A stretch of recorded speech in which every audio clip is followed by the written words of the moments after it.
मुंबई अहमदाबाद महामार्गावर एका ट्रेलरला भीषण आग लागल्याची घटना बुधवारी रात्री घडली होती। या आगीत जळून उभ्या असलेल्या या ट्रेलरला पाठीमागून येऊन दोन ट्रेलरने एका पाठोपाठ एक धडक दिल्याची घटना घडली आहे। या घटनेबाबत मिळालेल्या माहितीनुसार सकवार गावाच्या हद्दीत एका ट्रेलरला बुधवारी आग लागली होती। या आगीत संपूर्ण केबिन, टायर, बॅटरी आणि इंजिन आगीच्या भक्ष्यस्थानी सापडून ट्रेलरचे मोठे नुकसान झाले होते।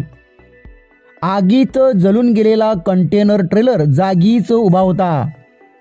महामार्गावर भरधाव वेगाने जाताना समोर उभ्या असलेल्या ट्रेलरचा अंदाज न आल्याने पाठीमागून येऊन एका ट्रेलरने जोरदार धडक दिली।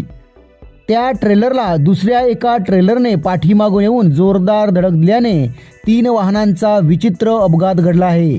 या घटनेत दोन्ही वाहनावरील एकूण 3 जण गंभीर जखमी झाल्याची माहिती समोर येत आहे।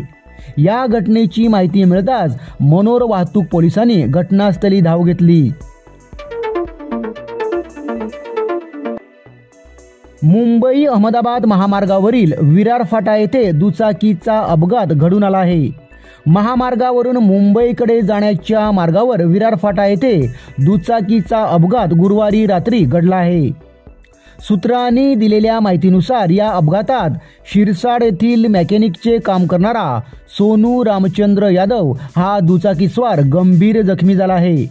त्याच्या पायावर व हातावर गंभीर जखमा झाल्या असून त्याच्यावर विरार येथे खाजगी दवाखान्यात उपचार सुरू आहेत।